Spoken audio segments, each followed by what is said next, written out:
अस्सलाम वालेकुम, hello and welcome back to the channel. Dear students, कैसे आप सब? आई होप कि आप सब अच्छे से होंगे। आज है 17 अगस्त एंड आज हम डिस्कस करेंगे जो आज आपका जोलॉजी वाला पेपर आया था और बॉटनी वाला पेपर आया था, दोनों को डिस्कस करेंगे और देखेंगे कि हमारा जो आने वाला एग्ज़ाम है उसमें क्या पेपर पैटर्न रहेगा, क्योंकि ये न्यू कोर्स हम देख रहे हैं, ठीक है ना। ओल्ड वाला हम नहीं देख रहे हैं।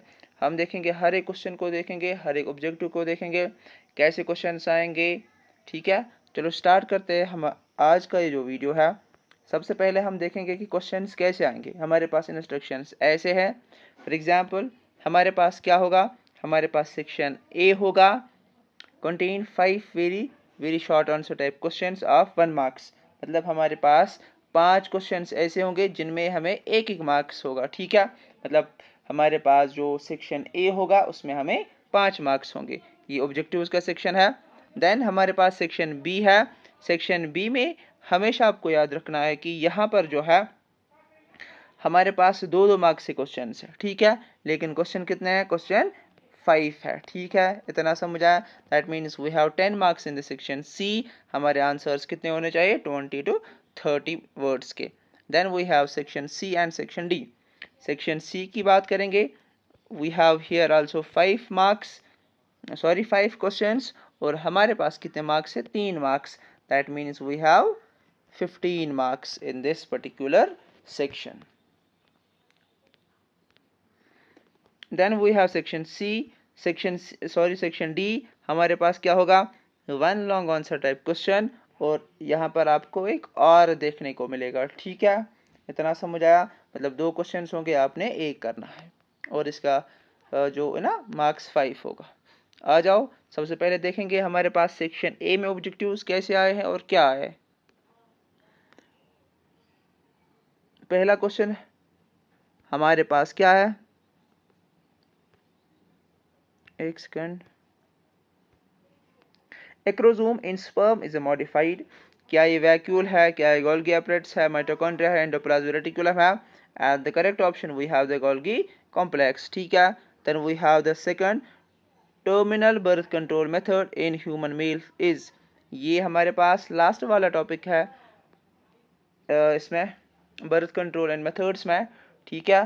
तो हमारे पास क्या क्या ऑप्शंस है? We have tubectomy, amniocentesis, we have vasectomy and then we have anatomy. तो ये तो बिल्कुल ही नहीं होगा, ये भी नहीं होगा। इन दोनों में आपने चूज करना है and the vasectomy we have the correct option.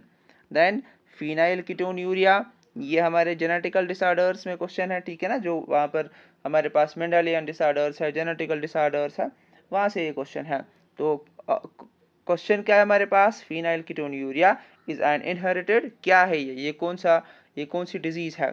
क्या ये रिसेसिव ऑटोसोमल है, सेक्स लिंक्ड डोमिनेंट है, या क्रोमोसोमल पॉलीप्लाइडी है, या डबल मोनोसोमी? एंड आपको पता है कि the correct option here is the autosomal recessive trait, ठीक है। Then we have the question number 4। Darwin proposed the concept of, इसने क्या दिया है? Modern synthetic evolution? नहीं, ये तो नियो डार्विनिज्म है ना, तो यही पे ये कट हो जाएगा। ओरिजिन ऑफ स्पीशीज, इसको देखते हैं लास्ट में। Human genome project? नहीं, ये नहीं है, नन ऑफ द अबो। यहाँ पर आपका ऑप्शन है ओरिजिन ऑफ स्पीशीज, क्योंकि इसने जो थ्योरी ऑफ एवोल्यूशन दी है ना, वो जो नेचुरल सिलेक्शन पे बेस्ड है, तो वो किसमें इसने लिखी है? इसी में लिखी है, ओरिजिन ऑफ स्पीशीज में लिखी है, ठीक है। Then we have the question from the immunity. Which of the following is the secondary lymphoid organ? तो सिंपल सा है, आप अगर आप अपनी एनसीईआरटी पे देखोगे वहाँ पर आपको ये ऑप्शन ज़रूर देखने को मिलेगा। हमारे पास जो लिवर है, थाइमस है एंड बोन मेरो, ये दोनों तो आपको पता है। हमारे पास जो प्राइमरी लिम्फाइड ऑर्गन है उनमें आएगा, ठीक है। ये हमारे 5 मार्क्स हो गए complete. Now we have the section B. Section B में हमें पता है कि 2-2 मार्क्स के क्वेश्चन है। सबसे पहले अगर हम देखेंगे MTP, medical termination of the pregnancy, ठीक है ना। ये तो आपको पता है क्या? Intentional involuntary termination of the pregnancy before full term, ठीक है। ये हो गया। आपको और भी अगर आप लिखना चाहो तो आप लिख सकते हो। फॉर एग्जांपल आप लिखना, अगर आप लिखोगे कि लीगलाइज्ड कब हो गई है और कितनी एमटीपीज होती है पर ईयर, तो वो सब आप लिख सकते हो। लेकिन 2 मार्क्स का है, इतना काफ़ी है कि आप डेफिनेशन लिखो और 1-2 points. Then write down the functions of the placenta. ठीक है, 2 मार्क्स का क्वेश्चन है, तो आप क्या लिख सकते हो, सिंपल सी बात है। अगर आप यहाँ पर देखोगे आपको लिखना है कि प्लेसेंटा की क्या फंक्शन है। सिंपल लिख सकते हो कि ये सप्लाई करता है ऑक्सीजन न्यूट्रिएंट्स, ठीक है ना, एम्ब्रियो को। और दूसरा पॉइंट आप ये भी लिख सकते हो, it helps in the removal of carbon dioxide in the wastes. ठीक है, इतना आपको पता होना चाहिए। Then we have the question number 8, what do you mean by amniocentesis. ठीक है, सिंपल सा क्वेश्चन है। Write a short note on adaptive radiation, बहुत सिंपल है। What are the biosafety issues. Now हमारे पास सेक्शन सी है।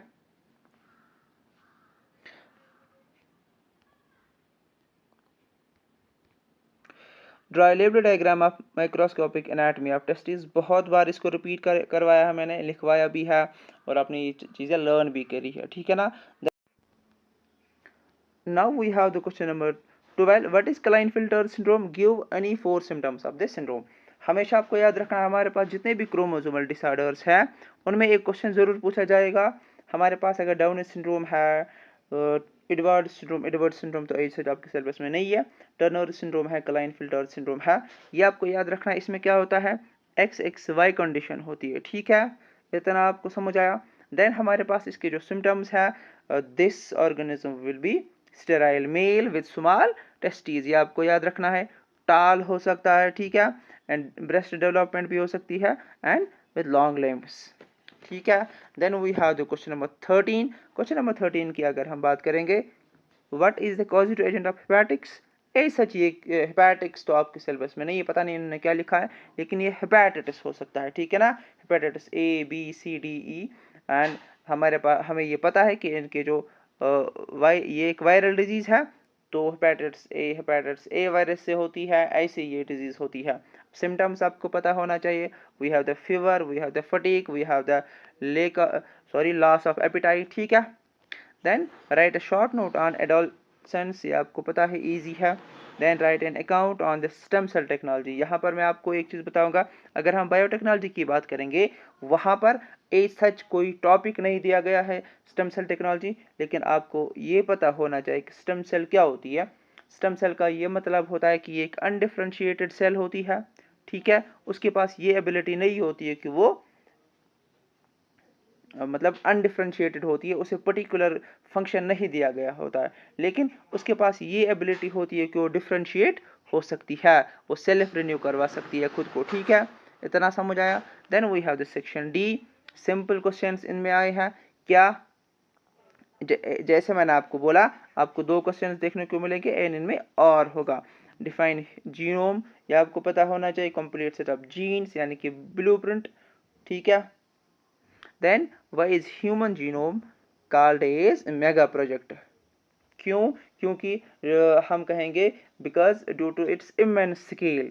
ठीक है, या इनकी जो एम्बिशंस थे, इनके जो गोल्स थे वो बहुत बड़े थे, and the vast resources required for its completion, ये आपको याद रखना है। ह्यूमन जीनोम प्रोजेक्ट, ये भी आपको याद रखना है, ये कब स्टार्ट हुआ है, इसमें हमेशा क्वेश्चन आ सकता है। 1990 में ये लॉन्च किया गया था, एक सेकंड, 1990 में ये लॉन्च किया गया था। ठीक है, और ये कंप्लीट 13 इयर्स के बाद हुआ, दैट मीन्स 2003 में ये कंप्लीट हुआ।